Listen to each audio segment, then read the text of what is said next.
I don't ever follow the Grammy Awards because, as a rule, for the last couple of decades, I've seen it as an awards ceremony for current contemporary music and artists. And at heart, I'll always be a rocker, so I don't really find that it's that interesting or relevant to me. However, I woke this morning, as many of you in Europe probably did, to a complete storm of Twitter and Instagram posts in my feed about the way that the tribute to Eddie Van Halen was, or actually wasn't, really covered very respectfully, given his huge impact on music and particularly the electric guitar. So today we're going to ask if the Grammys are trying hard to drive the final nail into the rock coffin. Is classic rock dead? Coming right up.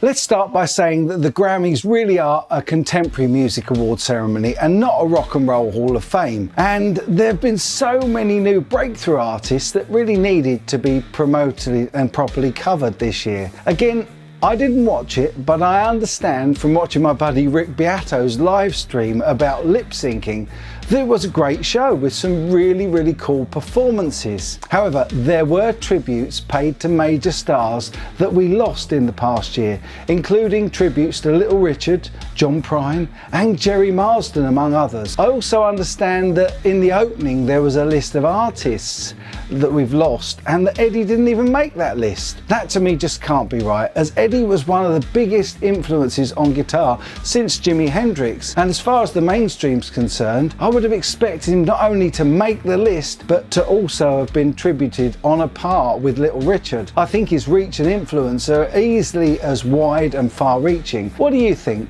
Please let everyone know in the comments section below. Right, let's have a look at the incredibly brief tribute paid to Eddie and see what all the fuss is about first.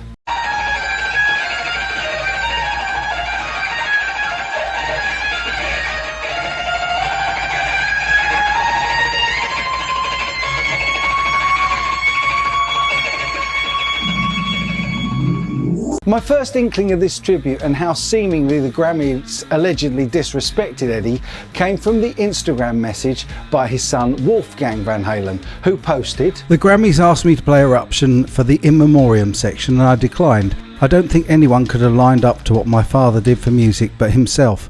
It was my understanding that there would be an In Memoriam section where bits of songs were performed by legendary artists that have passed. I didn't realise that they'd only show Pop for 15 seconds in the middle of 4 full performances for others that we've lost. What hurt the most was that he wasn't even mentioned when they talk about artists we lost in the beginning of the show. I know rock isn't the most popular genre right now, and the Academy does seem a bit out of touch, but I think it's impossible to ignore the legacy my father left on the instrument, the world of rock and music in general. There will never be another innovator like him. I'm not looking to start some kind of hate parade here, I just wanted to explain my side. I know Pop would probably just laugh it off and say, who gives a shit? He was only about the music anyway. The rest didn't matter. I'd love to get the opportunity to speak with the Recording Academy, not only about the legacy of my father, but the legacy of the rock genre moving forward. Thank you." Now, it may be that as a result of Wolfgang turning down an appearance, that the Grammy organisers either decided that they couldn't think of anyone else to deliver a fitting tribute, or there may simply not have been enough time to organise it, given the huge task and amount of work that goes into an award show like that. It seems such a shame, and I personally would have loved to have seen Wolfie cracking into Eruption on the show. We know he can kill it, as he's posted his version on social media before now, and I think that would have been the obvious choice for it. I also believe that Wolfgang was right and nobody else could really play it like his dad. And that's the most obvious statement anyone could make on the issue. And in that respect, I also think that the Grammys maybe got it right not to put some all-star jam together. However, I know that they could have given a better honour to Eddie than the incredibly short and out-of-tune live clip that they ended up using. Why not have a few of Eddie's contemporaries say a few words at least? It was so sad to see Eddie's Frankenstrat up there, spotlit on the stage, all on its own. That was just poignant. Wolfgang wasn't alone in his criticism of the tribute, and I saw many more this morning. Extreme frontman and Van Halen 3 singer Gary Cherone posted, "Maybe an artist that reimagined how one plays an instrument, who continues to influence generations of musicians and literally changed the course of rock and roll, deserves more than 15 seconds at the Grammys.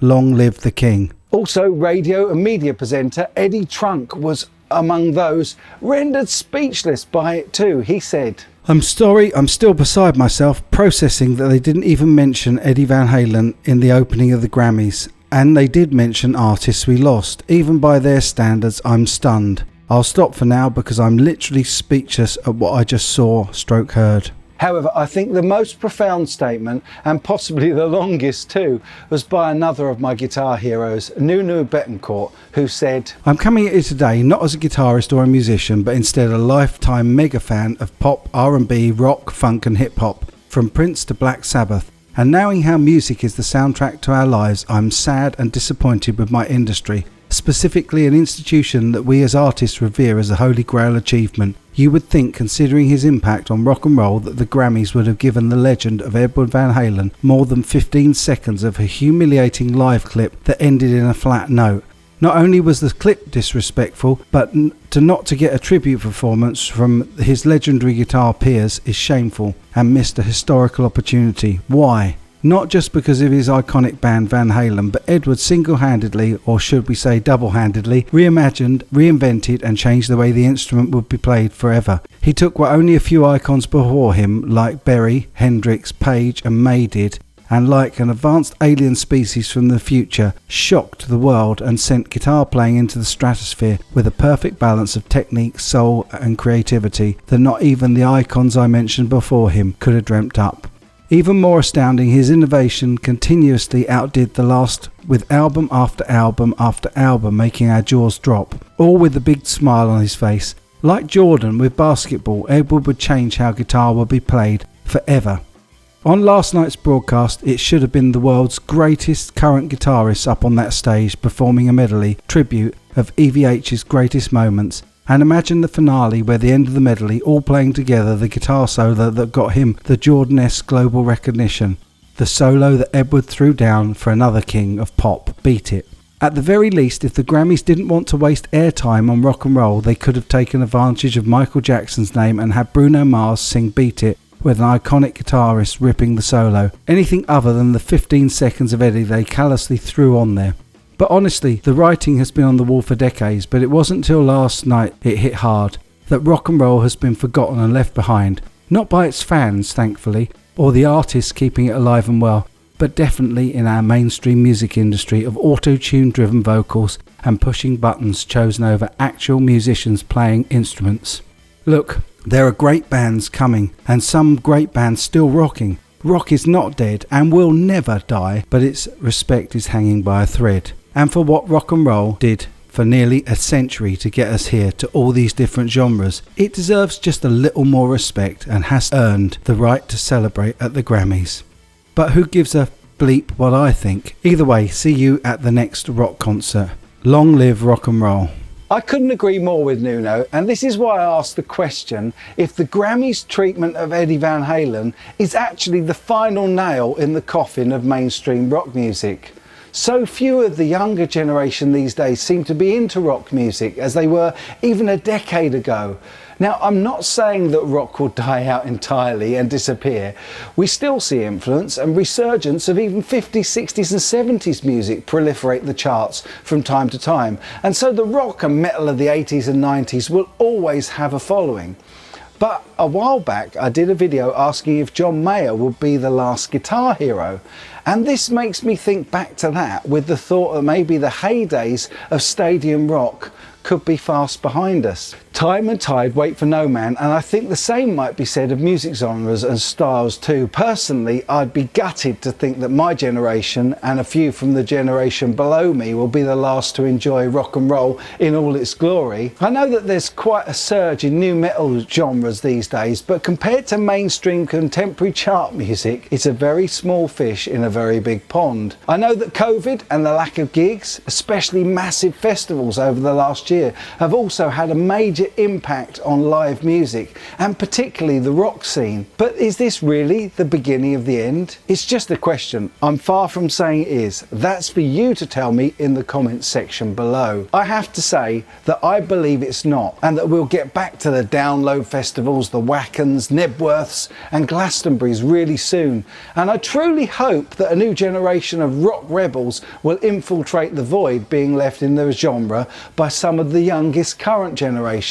I definitely try to educate my kids in classic rock, and that's really all we can do, isn't it? Rock and metal have long been sidelined by the media and events like the Grammys, and that's never stopped us from filling stadiums and sending rock albums to the top of the charts. I always think of the huge reach and following of bands like Iron Maiden, Metallica and indeed Van Halen, and that gives me great hope that rock is alive and kicking, and with new artists coming through in the hard rock and metal genre all the time, there's huge hope for the future. I don't think we should let a little thing like the Grammy Awards convince us that our music is no longer relevant. As far as I'm concerned, they make themselves less relevant every time that they exclude our music. In my opinion, the coffin's not even built yet, and rock music will live on for many more years to come. Let me know if you agree. Rock on, my friends, and take good care.